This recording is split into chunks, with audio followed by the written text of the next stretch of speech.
Welcome back. We have some monster breaking news, including a future Hall of Famer. Adrian Wojnarowski still on the desk with us. What more can you tell us? Cassidy, a big one. The Washington Wizards have agreed to send Chris Paul to the Golden State Warriors for Jordan Poole and 2 future draft picks, a first-round pick, a second-round pick.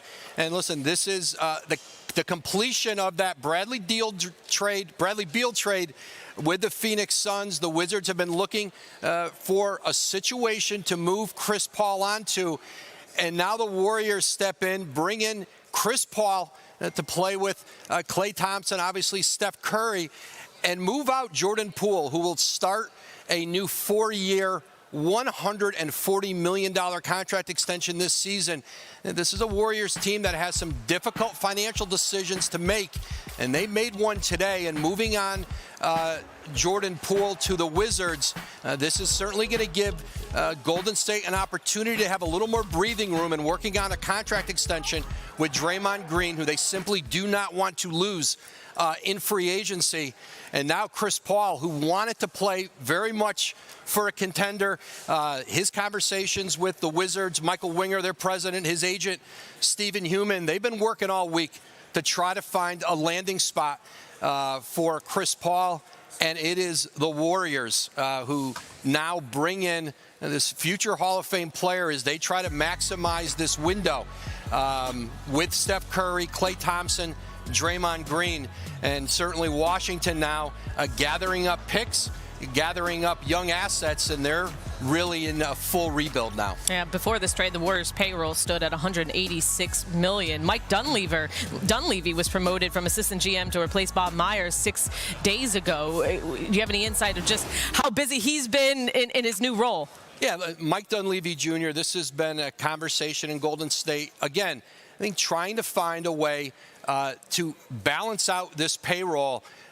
Listen, Jordan Poole has been an outstanding young player for this organization. He did not have his best season last year. Certainly some circumstances around that, certainly at the beginning of the year and all that he went through with Draymond Green and the punch. But again, I think this is a play for this organization with Chris Paul, who's owed $30 million this year. This is an expiring deal for the Warriors. It gives them a chance to bring in a player who, in Chris Paul, you are not asking him to carry a significant big role. There's plenty of great guard play here, but certainly the role he could play could be significant as they try to get back into championship contention. And Mike Dunleavy Jr. and Joe Lacob, their owner, they've talked about, listen, wanting to still compete, but also the reality that with this new salary cap, with the payroll that has to eventually get reined in. 4 years, $140 million now off the books in Golden State. And part of what you see why draft picks going back to Washington in this is that kind of money. You saw it with Bradley Beal. This is a different time in the NBA with big contracts. And so the Warriors almost had to incentivize that a little bit in getting off that much money. And Chris Paul, 38, turns 39 next May. Talking about just the type of role that he could play with this Warriors team, what do you envision that he can do with Golden State? He's going to fit in just fine. The one thing that we saw over the last couple of years is that Chris Paul has shown us that he can actually play off the ball and be a capable knockdown three-point shooter. But I want to go back to Jordan Poole for a second. We saw the writing on the wall. We saw at times where Steph Curry was frustrated with him when he was taking shots that Steph should have felt like, that the Golden State Warriors felt like should have been in Steph's hands. We seen and we heard Draymond Green talk about how that incident basically broke up their locker room and they wasn't going to win the championship. We saw the drop-off. And the great Kevin Garnett used to always say, watch the young players after they get their money, and that's how you can see the real them. And to be honest, since Jordan Poole got the bag, he's been been a completely different player. I think this is a right move for the Warriors, and I would love to see Chris Paul alongside Steph Curry. That would be pretty dangerous. Yeah, he signed that 4-year, $128 million deal back in 2022. Well, I think it's a little unfair to be like, watch the player after he got his money. That is a very, very true thing. But I think in this situation, after you win a championship, you get your money, you get punched in the face, and now all of a sudden you're pissed off. So I don't think that that's a great indicator. I will say this about Jordan Poole and about a lot of young players out there.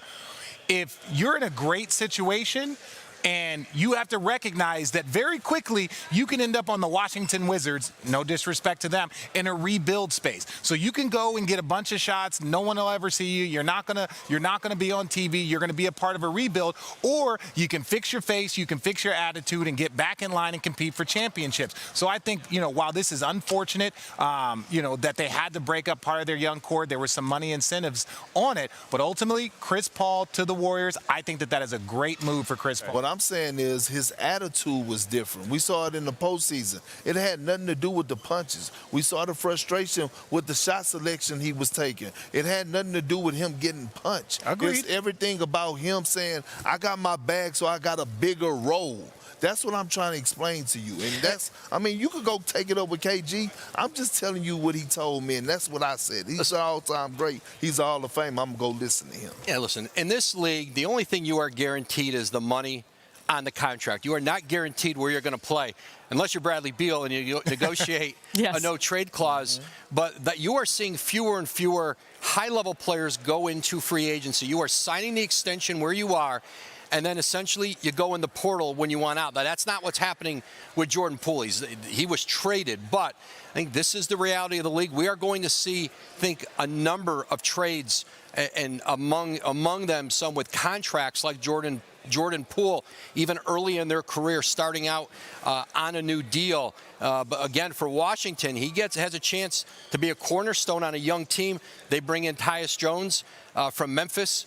Jordan Poole, and so you start to see some younger perimeter players and some picks. They've got number 8 tonight. They've got second-round picks, and certainly they're in a position now. We'll still see what they're going to do with Kyle Kuzma. Right. There's still there's a lot of interest in re-signing Kyle Kuzma. Again, if you're the Wizards, that's an asset. You want to try to keep that on your roster and then maybe make a different decision down the line with them. And Kuzma's going to have a lot of free agent opportunities out there. But again, Jordan Poole to the Washington Wizards for Chris Paul, remarkable. Why are you touching me? No one's touching you. Anyway, look, I like this for the Wizards. I really do. Because now they have a legitimate young backcourt. We know what Tyus Jones can do. Mm-hmm. We know what Jordan Poole can do. So now, okay, you need a couple of threes, but you're building something. For the last, I want to say 3 or 4 years, with the Bradley Beal sweepstakes, and then you give him a no-trade clause, and then you give him all the money, there is not a person in the NBA that had any idea what the Washington Wizards were doing the last 3 years, right? I understand Bradley Beal needs to be there, but no player was going to go team up. You didn't have the assets to go bring somebody else in. You were in the biggest purgatory, and then all of a sudden you have to trade Bradley Beal to get off the contract for probably, I don't want to say pennies on the dollar, but somewhat close to get off the contract. So now you can see a clear plan in Washington, and good for them in the organization. You think Chris Paul can finally get his first championship with the Warriors? No, I don't. But it's still...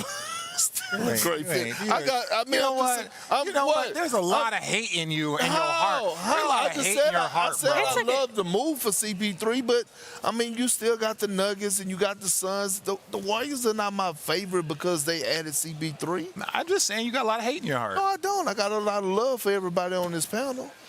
That's a lie. That's a lot of veteran presence, though. Chris Paul, Steph Curry, Klay Thompson. We'll see what happens with Draymond Green. As Woj said, a remarkable trade. The Washington Wizards are finalizing a deal to send Chris Paul to the Golden State Warriors for a package that includes Jordan Poole and picks. Woj, thank you so much for joining us. Maybe you'll come back the next block. We'll see. Yes? Picks 2030 Golden State first-round pick, 2027 second-round pick to the Wizards. This morning, the Lakers acquired the 40th pick in tonight's draft. What more can you tell us about that? Yeah, a chance for the Lakers. They go from 47 to 40. So right now, the Lakers are drafting at 17 and 40. They sent cash and the number 47 pick to the Indiana Pacers. And I think this is a draft where a lot of teams see some value, a lot of value in the second round. And having second-round picks financially, when you are a team that's going to be in luxury tax, when you have a big payroll, your ability to hit on those picks and get some low-cost talent that you can bring through and develop, it's invaluable when you are trying to build, maintain a contender with max-level players, with guys like LeBron James, Anthony Davis, that you're building around. I mean, yesterday, Perk, you said you would love to see Chris Paul on the Lakers, but in terms of the Lakers' future and what they should be doing, over the next week or so, what do you want to see from them? Well, I will. First order of business is making sure that Austin Reeves doesn't go anywhere. I think when you look at the trust, not only that the Lakers have in him, but Darvin Ham and LeBron James. I haven't seen LeBron James sit back and take a lesser role and defer to a person for as a playmaking ability since Kyrie Irving. And when you watch them this postseason, the trust level that LeBron had in Austin Reeves, and he didn't disappoint him, I think that's the first priority of business, is making sure that they get him penciled in and re-signed. No, I agree. When you're talking about... Yeah, that's second time. No, I was talking about with Woj, not you, bro. I agree with Woj. Let's slow down there, big fella. I mean, that's just smart. To always agree with Woj. Yeah, I agree He's with delivering Woj. facts. You're like, wow, Rich. No wonder you were surprised, right? Okay. No. I think when you look at the Lakers, obviously, just because you're drafting guys, just because you're getting picks, doesn't necessarily mean you're going to keep them. It just means that you want a better look. And I like it. Like Woj said, getting from that 47th to close, because you're getting closer to the first round. When you get to 40, you're getting closer to a first-round caliber pick. And we know, obviously, with Jokic, what he was able to do, there are gems in that second round. Thank you for watching ESPN on YouTube. For live streaming sports and premium content, subscribe to ESPN+.